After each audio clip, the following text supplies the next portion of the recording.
We got our first question, by the way. That said, oh, sorry. I was just gonna say, someone wanted us to talk about our pets.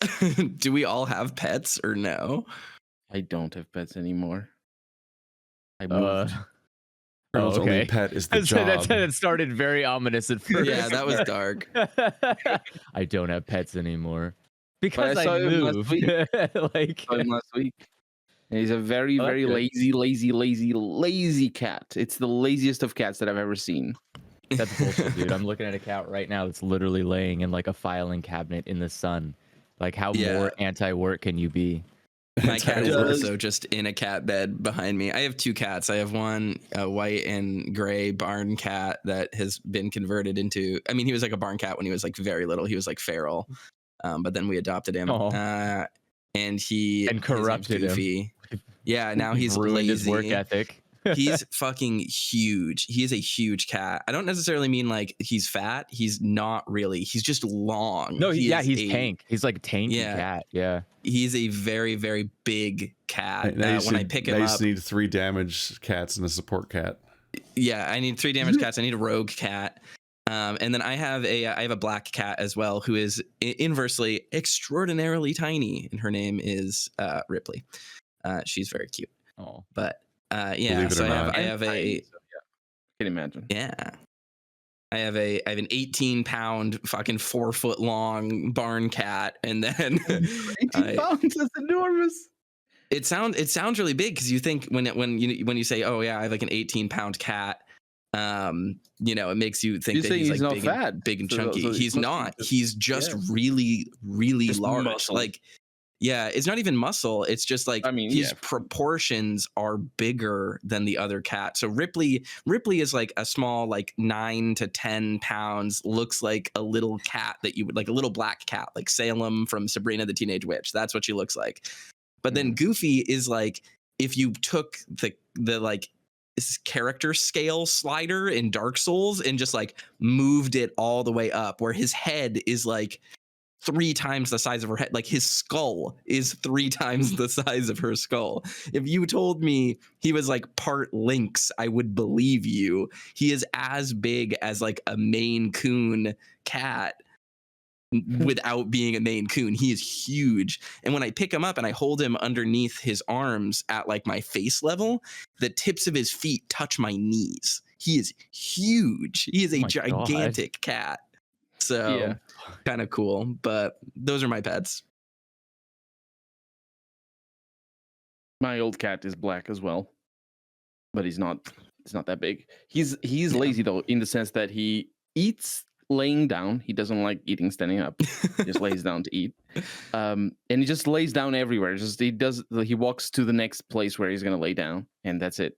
And we checked the vet to see if he had like any bone deformities or some stuff like that. Nope.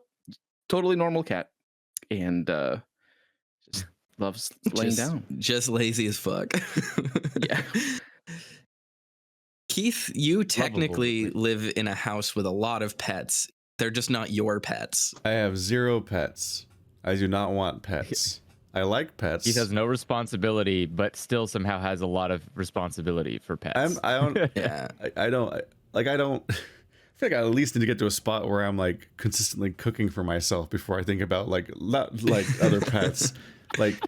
like secure your own oxygen mask before you secure those of others. Like, it's not that deep, man. What I don't need to add taking care of other things to the list of things where I'm not. Like, I'm still working on myself. Yeah, one of the things that surprised me is that like I've been watching Keith's channel for like 8 years now or something like that, since like at least 2014, 2015.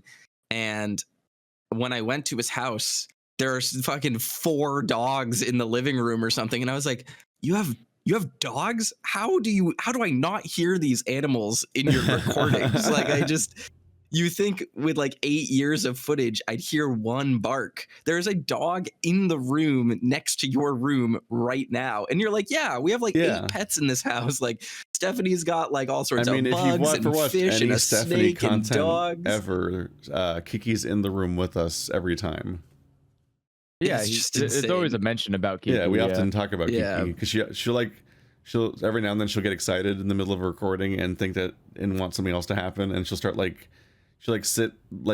she'll run up and sit down and like stare patiently, but not that patiently because she's like stamping her front feet excitedly like something's gonna happen. And then she'll loudly burp by the microphone. It's amazing. She burps and yawns like audibly near the microphone on a regular basis, then goes back and you can hear the when she like jumps down from the bed, because my bed is very tall. My bed is way too tall. It's nonsensical. It wasn't really my choices that led it here. I love that you had no choice in your bed.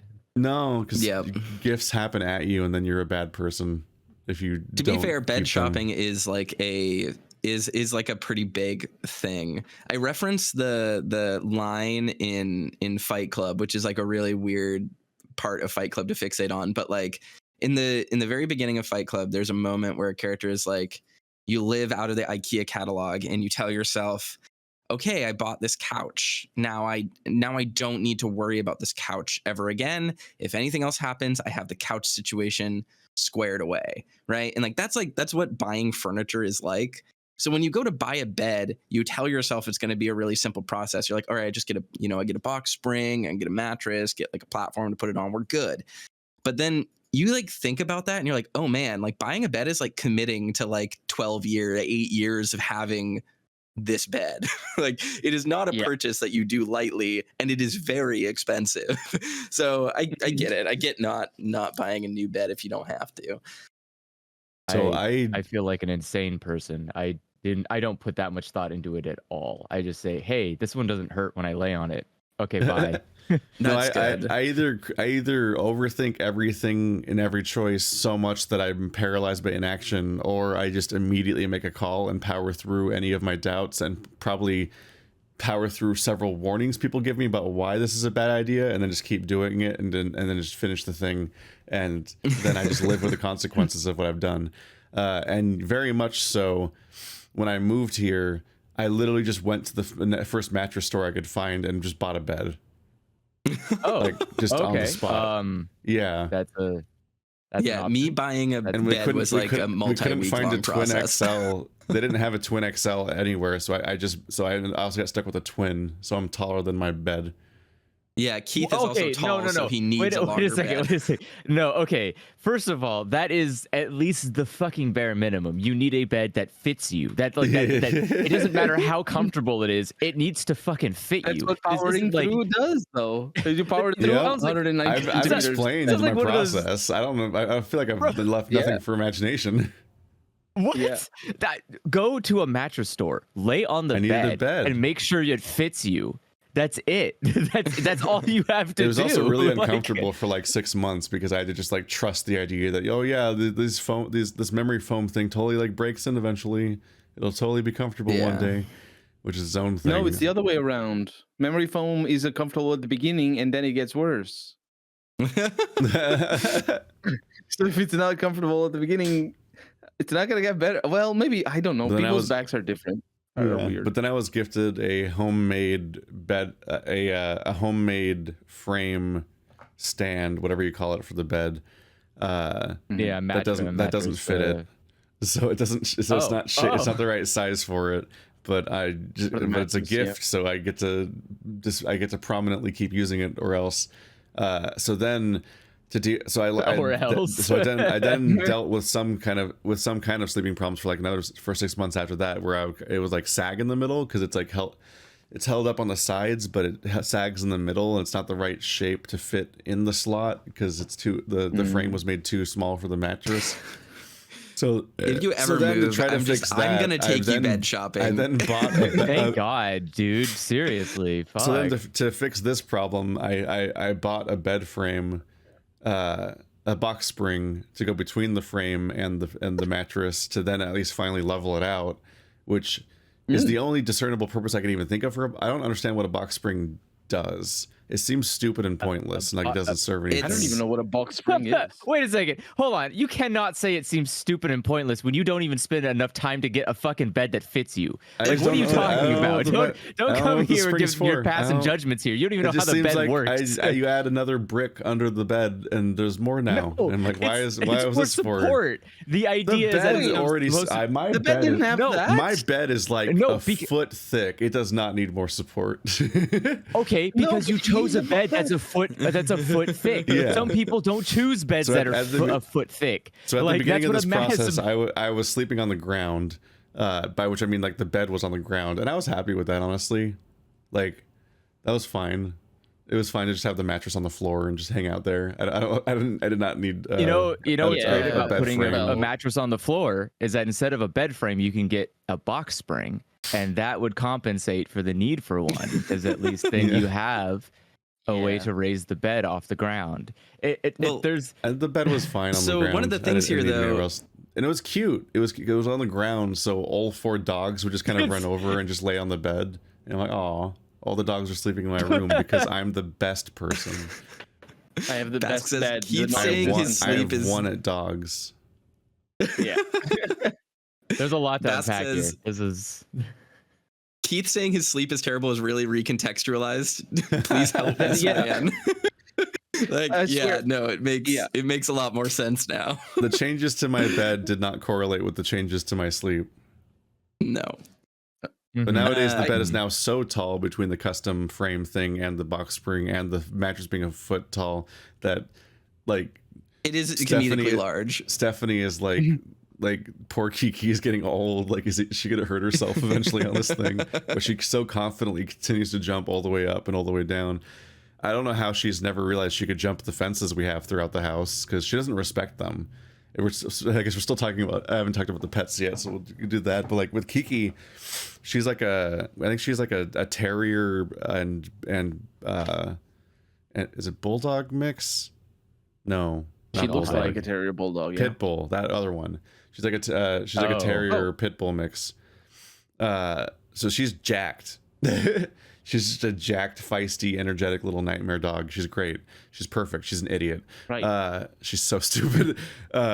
Yes. But she's extremely well behaved, but she also has anxiety. So she'll like behave. Most people with anxiety. So like whenever Stephanie's around, she behaves really well, but like the moment that she's not around, she freaks out a bit. And so one of the things is that Stephanie will like try to leave Kiki downstairs with the other dogs when she goes somewhere, so whoever's around can let her out with the other dogs, because dogs need to be let out a few times a day. And like if Stephanie leaves Kiki in her room, she might just refuse to come out. Like you can sit there and like Kiki and like pat your legs and like try to get her attention and so on, and depending on how much she likes you as an individual, she might just stare at you and kind of like eventually like tremble a bit and not go anywhere. Like she will not leave Stephanie's bed. So Stephanie tries to leave her downstairs sometimes preemptively when she's going to be gone for a while, so people can let her out to use the restroom. And Kiki will break out. She will just defeat the various fences. In fact, at one point, and there was one time where she also escaped Stephanie's fence in her room by like just pushing all the way out from under the bars, like, and bending it. Like above all else, she does not respect all the barriers in this house that are made to stop the dogs. But that all the more makes me realize that she just has never realized that she could just jump the fence, because she can jump all the way up onto my bed that's way the fuck up there. She could absolutely just jump over these fences, and she has never clocked that yet. And a lot of the orderliness of this house is dependent entirely on that, basically. I think there's usually a lot of what is it? There needs to be some kind of drastic motivation for that. Most dogs are like, they're kind of okay with their lot in life as long as they feel comfortable and safe. If Kiki was like desperately in fear, she would just like fucking turn into a jackrabbit. She'd just be like hopping every fucking fence in a mile radius. Like, when I first got here, when I had mentioned there being 4 dogs, Patreon asked me to make a video about it, and I was going to, and I even got as far as recording it and like talking about the dogs on camera and everything. But I hate appearing on camera so much, and especially like unscripted and so on, that I've just never released it or done anything with it. And I hate that whole experience. But we had Birch, which was a rescue husky, but he died of cancer like a few months ago. So he was here up until then. He was a sweetheart. He was like weirdly calm for a husky, and just very chill, but also just wanted maximum body contact at all times. Thanks for that depression. Great. The more depression. Our corgi has that spine problem right now, and forever, where she now no longer can feel her back legs, so she's kind of like falls over, but not she doesn't like fully fall over because she's a long ass dog, but like her back legs will just kind of like crumple because she can't, like, they work but she can't feel them, so she just kind of like she walks diagonally because she can't tell where they are, and the back legs just kind of like look like they're operating on ice all the time, like they're just kind of like scrambling around. And every now and then she just kind of like sits down on accident and just kind of has to like figure out how to get up again. And then we have a Shiba Inu who is just a creepy old man. He's just and we've called him a creepy old man since he was young. He's just really weird. He's like I've talked before about how Shiba Inus feel too intelligent for pets, and it's creepy. He always stands at like when you pet him, after about a second, he has like a cat-like reaction where he's like, "Why are you doing that? What are you doing?" He doesn't like, he reacts to petting too intelligently and isn't just like dumb dog into it and psyched about the experience, and so it makes you feel weird for petting him. But then he'll then turn around and like sneak up on you and just start licking between your toes, like forever, until you pull away. He's like very unnerving. Like creepy old man. Then he wants those toesies. He would find Birch for them toes. Yeah, he used to find Birch where he was laying, and he would just sit there and lick Birch over and over again in one spot for like 20 minutes straight. Wow. Just weird. He also, like, every time you let the dogs in or out to go to use the restroom, all of them are scrambling and losing their shit and like crowding the door, and they'll practically jump over each other to get through the door as it opens, like for some reason, because that's how dogs do. But he always is standing 5 feet back staring. And then walks in afterward, and then walks in after like a second of waiting. Like it's just unnerving behavior from a dog, especially in contrast to all the other dogs. Yeah. I like the idea that he is. But anyway, there was the dog talk with bonus bed talk, where people have inflicted things on me. I take CBD pets. And everything's fine. No need for bed frame or the other thing. Did I forget the name? Box office. No, which one is it called? Box spring. That's the one. So, and Andrew, you have 2 pets? I have 2 pets. I have a cat and I have a dog. We had 3 cats, but that one died 2 years ago. What's it? Shadows. I don't know. I've had Shadows since before the Let's Play began. The dog's like 11, 12 years old now. He's fine, but he's pretty much getting to his end of life. He's got like kidney failure problems. I just had to go and I just had to neuter him after 12 years of not doing that, because he had like an enlarged prostate with like a cyst or something, and the only way to lower it was to neuter him. It's like he's just getting to that age where like he's just full of medical problems, but he's still chipper, still got energy, still happy. So that's good. Very normal. Doesn't act. I mean, he acts like a person sometimes because he'll act like you're supposed to do everything. But like he's like, oh, I'm gonna eat your food too, right? Or I'm gonna lay with you, right? Like he just has this expectation that he's literally going to be with the family at all times. But also high anxiety dog. So if I like go on a trip or something, he'll just stand by the door and wait until I come back. Yeah. He'll like definitely just Seymour it. It's very, he's like very much like that. It's very surreal to watch Because yeah, like I'd be over to record like Sonic Forces or Zero Escape or something, and you'd be like, "Oh, I need to get another carton of cigarettes." So you'd just go leave for like 20 minutes, and I'd be hanging out in your living room and like checking my phone, and like I would pet Shadow, and he would just not look at me. He would just sit there on top of the couch by the front door, staring at the front door the entire time you were gone. And I'm like, there's other people here, Shadow. You could. There are sources of attention you can get. Like, that's not what he wants. All he cares about is the fact that Andrew's not here right now. Yeah, and it's not my own volition. It's a lot. It's another reason why I don't want a pet is I don't want to be their entire world. That's stressful to me. I mean, to you, think of how stressful it is to Shadow. So I'm not opting into that. For context, I know you normally wouldn't train your dog to do that. You would train your dog to be a lot more, I would say, like work focused. So you would make sure it has a goal in life, which is to be either a guard dog or to live its life very comfortably. But you would train the dog to know that this is what its daily routine is.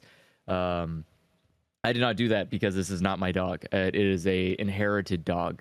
So I did not raise it. I did not decide its behaviors. All I can do is go from one's ownership, and I am not very good at raising things, which is why I've never owned pets on my own accord. I can't raise anything for shit. I don't even bother raising myself. So not even cats. Yeah, raising cats is so easy. I didn't raise this cat either. This is Mandy's cat, so I didn't do anything with it. It's just here. So easy. You just sort of like help a little and they pop out. What? Yeah. No, I don't think grow that's up. True. Sort of. That's what I mean to say. Yeah, it's like raising cats. They just pop out. You just tell the cats to do their breathing, and then the little cats pop out. Look at all these little cats. I don't know. I've never had to be responsible for like a cat or like an animal from conception to like, I guess, ownership. I've never had to be part of the raising process, so I'm not very good at that. And I inherited Shadow after he was like already 5-6 years old, so he was already well trained by that point, and this is the outcome of it. This is what he was trained to be. I mean, to be fair, his anxiety wasn't nearly as bad. He used to not like, he didn't have to ever be home alone because I was usually always home. But all of his anxiety is just from like obviously not obviously losing his original master. Is a lot of his anxiety is like, oh God, I don't want to be abandoned again. so I kind of understand that. And for the most part, he's not had much reason to worry, except for times when I travel out of the country for a couple of weeks. Months. But he's fine.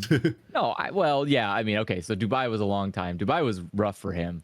He did not have a fun time when I was gone that long. But but he is fine. He has survived. And I think Rudiger's actually like the same age too. I think Rudiger's pretty old too. They're both really old animals.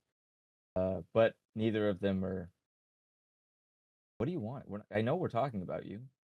Neither of them are. Neither of them are uncontrollable. I've had the pleasure of raising cats for most of my life, and luckily for the cats, because they get to keep cool names. Most of the cats that I raised were all named after anime characters based on their personality. So we didn't name the cat until we could figure out what the cat was like. And then we had, like, for example, we had this cat. She was very scared of everything, and she was like very shut in. So we named her Komori after Kiri Komori, I believe, from Kiki Komori, right? Or is it Kiri, or is it a character name? Character name. It's a character name. Yeah, it's a pun from Sayonara Zetsubo Sensei. Yes.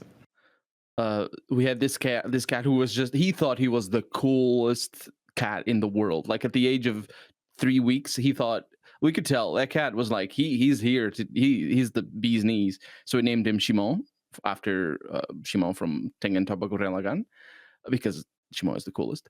What? Shimo is the coolest. Shimo is the best character. What a bold read. Yeah, well, just the fun thing about cats is that when they're babies, they're very nondescript and just sort of like you can't really tell what's going on. But then there's They're like trying their best. yeah, they're trying their best basically. But there's like a period of a week where all of a sudden they start to develop very strong personalities that mostly stick with them for most of their life, unless of course something drastic happens. And like I'm not sure exactly because I'm not a cat psychologist or anything. I'm not sure why that happens, but at least that's my perception. It's like there's like I think it's like a month in, there's a week where the cat starts to become them, and that's a fun thing. That's a really fun thing. And even if you're just raising the cats to give them out for adoption, it's still cool to see that. I like cats a lot. Cats can be nice. It just depends on what it is you're looking for in companionship from an animal. Yeah, I think it's the harder hurdle is that sometimes people will assume that there's this like default behavior in animals. It's like, nah, animals are kind of just a mess. They just will wake up one day and choose violence, and you're just along for the ride. Cats in particular are like that. I've had cats who are super companionship oriented, and the cats that are just standoffish 100%. Cats that scream all day, cats that don't meow at all, cats that like pets. Obviously, that's the normal one. Cats that don't, and stuff like that. But I think the same thing is for dogs, but it's just less common for dogs to not be companionship oriented because they're so attention driven rather than cats who are more food driven and stuff like that. So that's one of the reasons why it's easier to raise a dog. It's just because you don't have to feed them treats all the time as much as cats. Yeah, I mean, there's also just the beginning, the origins of why they're even domesticated. Yeah, exactly. Cats are obviously domesticated for much different reasons. Yeah. When you self-domesticate, you tend to be a lot more independent still, whereas dogs are just like, this is great, everything's great, you're great, let's have a good time. But also, everyone's pets just behave so differently when they're not there too, and they don't realize that all the time. Like my mom would recruit me to go fucking family favors, like drive out like an hour to her where she is, and like water her plants and feed her cats and take care of the litter box and so on when they're on vacation every few days. And one of the funniest instructions to me was the idea that I should hang out and socialize with and play with their cats. And I'm like, they're gone. Like, if a person walked into the house, those cats are fucking invisible. Like, I can barely confirm that they haven't escaped because they will escape and they will just vanish into whatever closet or under whatever bed, and they will not come back out until I am gone. Especially since the me arriving is introduced by a fucking alarm losing its shit for a while until I put the code in and everything. But like those cats do not want to meet me. They are not happy that somebody has entered the house that's not one of the people that lives there all the time, and they're not gonna like chill. I assume that cats are similar to like teenage kids, where they're super stoked to be left alone in the house with the parents gone. They're like, yeah, this is great, nice, calm, peace, I love it. And then the moment someone shows up, they're like, what are you doing here? Go away. I'm going back to my room until you leave. Yeah.